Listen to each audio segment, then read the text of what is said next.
နင်္ဂနွေသားသမီးများအားလုံးမင်္ဂလာပါခင်ဗျာမကြာခင်ဒါရောက်ရှိမဲ့အေဘီလာဟာဒါတကြံကာလဖြစ်တယ်လို့နှစ်သက်ကူပြောင်းမဲ့အချိန်လေးဖြစ်တယ်ဒီတစ်ခါမှာတော့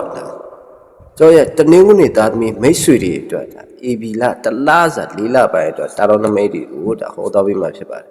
အခုကြည့်နေလူတွေမှာတနင်္ဂနွေသားသမီးတွေပါရှိခဲ့ရင်ဒီဗီဒီယိုကိုအများမြင်အောင် like share ကိုမဲ့ရေးချင်းဖြင့်ပြန်လည်မျှဝေပေးဖို့မြတ်တာရက်ခံပါတတိထားပါဒီလထဲမှာတနင်္ဂနွေသားသမီးတွေစီကိုမမျှော်လင့်ပဲရောက်လာမယ်ဝေဝင်လန်းတစ်ခုရှိနေပါတယ်ဒါကိုသိရဖို့အတွက်ဒီဗီဒီယိုကိုမကြော်ပဲအစဆုံးကြည့်သွားပေးဖို့လိုပါလိမ့်မယ်တနင်္ဂနွေသားသမီးများတော့ဒါအလောက်ကင်နဲ့စီးပွားရေးမှာဆိုပထမဆုံးကြားတဲ့ကံကြမ္မာကတော့ဒင်္ဂါစစ်ပြာကကြရောက်တယ်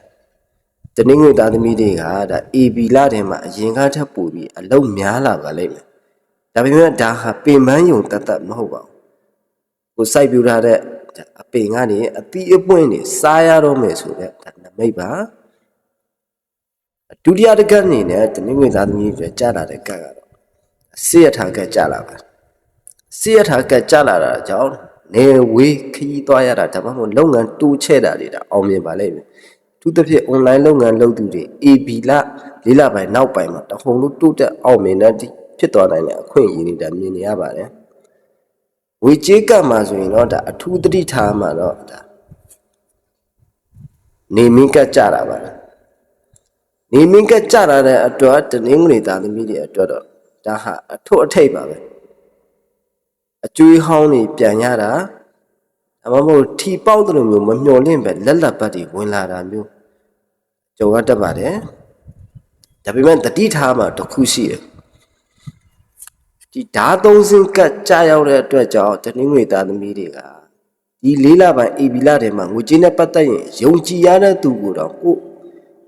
အတိမိတ်ဆွေတွေကတော့ဒါအာမခံတာမျိုးငွေချေးတာမျိုးလုံးဝမလုပ်ရတဲ့ဒီလထဲမှာစိတ်ရင်းစေစနာကိုအလွဲသုံးစားလုံးမဲ့သူတာပေါ်လာတက်လို့ပါအချစ်ရင်းနဲ့ကျမ်းမာရေးမှာဆိုရင်ဒီမှာ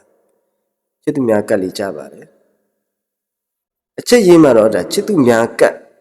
ကြထားတာကြောင့်ဇုံတွဲတွေကြနားလည်မှုတွေပိုရလာမယ်အထူးသဖြင့်တနင်္ဂနွေသားသမီးတွေကစနေသားသမီးတွေနဲ့အကျိုးပေးတယ်လို့စနေသားသမီးတွေစီကနေအကူအညီကောင်းတွေရပါလိမ့်မယ်ကျမ်းမာရေးတွေကတော့အပူဒဏ်ကြောင့်ဖြစ်တဲ့ဖျားနာမှုတွေတတိထားပေးပါ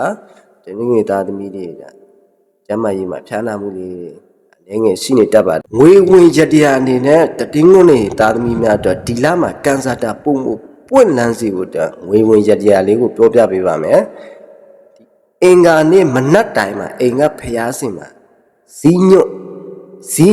6ညွတ်နဲ့ဒါတောက်တော်ကြီးကတ်လူပြီးဣတိပိတော်ဖျားကုန်းတော်ကိုဒါပတိတပတ်စိတ်ပေးပါအလုံးပဲဒီ AB လာမှာလက်လက်ပတ်ဒီရအလား